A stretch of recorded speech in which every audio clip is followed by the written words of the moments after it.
4. Salut mon petit loup, c'est Fafa l'hyperactif pour le blog deshyperactifs.com et nous voici pour la deuxième partie des caractéristiques du TDAH et cette fois nous allons parler des qualités. La créativité.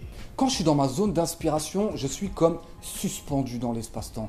Il n'y a plus de notion de soif, ni de faim, ni de fatigue d'ailleurs. La seule chose qui compte, c'est de peaufiner la créativité. Et j'aime trop me retrouver dans cet état de grâce parce que c'est vraiment grisant. Et quand tu te retrouves dans cette situation, ton cerveau il est en mode Bob l'éponge. Il absorbe absolument toutes les informations que tu lui transmets. Et ça, c'est la cerise sur le pompon. Avant, j'aimais trop démonter les objets. Dans un premier temps, pour savoir comment ça fonctionnait à l'intérieur. Et dans un deuxième temps, pour savoir si j'étais capable de les remonter.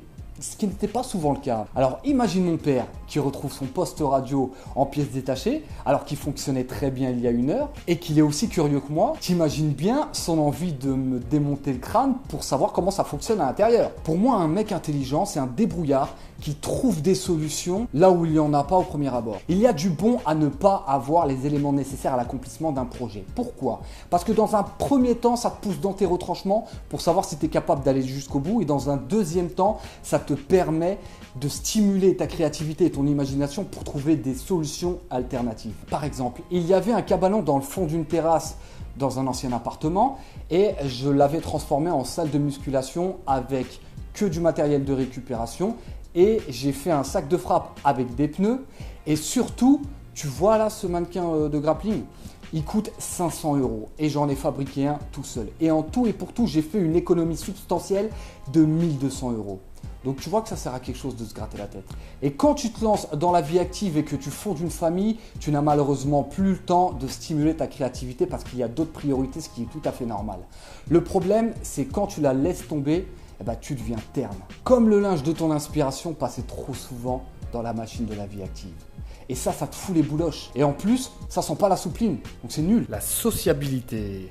Tu sais, la vie, elle est assez difficile comme ça. Et nous, les TDAH, quand on est en période nerveuse, on vit avec la bave aux lèvres et on chicane à la première occasion. On a la diplomatie d'un pitbull, comme dirait une abonnée. Alors, il faut capitaliser sur son côté jovial. Sinon, tu finis comme un chat dépressif caprilo. Quand je suis de bonne humeur, ça se voit comme mon nez au milieu de ma figure.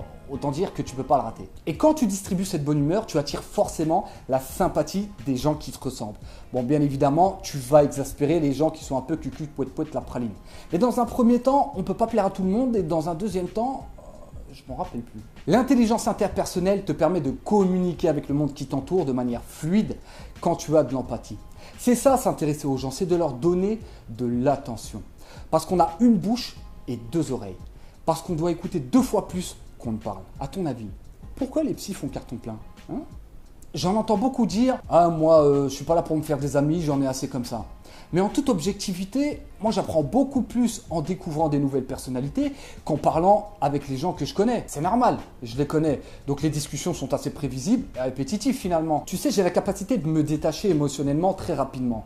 Pourquoi ? Parce que la vie fait que chacun évolue à sa manière et par conséquent, il se peut que les chemins empruntés deviennent différents. Le leadership, c'est une façon de se responsabiliser et d'utiliser son trop-plein d'énergie pour un but collectif. J'ai toujours eu de grandes ambitions, mais je n'avais pas les capacités organisationnelles pour passer au niveau professionnel. Mais ça, c'était avant le diagnostic. L'assurance.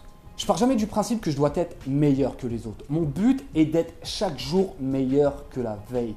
Et pour ça, je travaille sur mes défauts, mais surtout sur mes qualités. Pourquoi ? Pour pouvoir atteindre une certaine maîtrise, pour être expert dans un domaine en particulier, ce qui me permet de renforcer et d'upgrader la confiance en moi. Et je fais beaucoup confiance à mon intuition. Pourquoi ? Parce que les seules fois où j'ai hésité, j'en ai payé les pots cassés.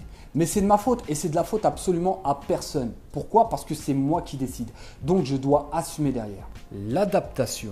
J'ai pas 9 vies, mais je retombe toujours sur mes pattes, comme un miaou. Et si repartir de zéro était une discipline olympique, j'aurais eu là les médailles d'or. Et on peut interpréter ça de 2 manières différentes. La mauvaise, qu'on peut considérer comme une instabilité, et la bonne qu'on peut considérer comme une capacité de switch. Et ce qui différencie l'un de l'autre, c'est le fait d'être conscient de sa condition, de comprendre que ça fait partie du menu du TDAH. Pourquoi ? Pour transformer ce défaut en qualité. Et la qualité, c'est la flexibilité et l'adaptation. On a fait le tour du sujet, je t'invite à t'abonner à la chaîne YouTube et à Facebook et à cliquer sur les liens qui se trouvent dans la description de la vidéo. Concentre Action pour bénéficier de la formation qui est offerte et toujours disponible. Et si tu veux t'abonner, fais-le. Si tu ne veux pas t'abonner, fais-le pas. Mais en tout cas, fais quelque chose de ta vie.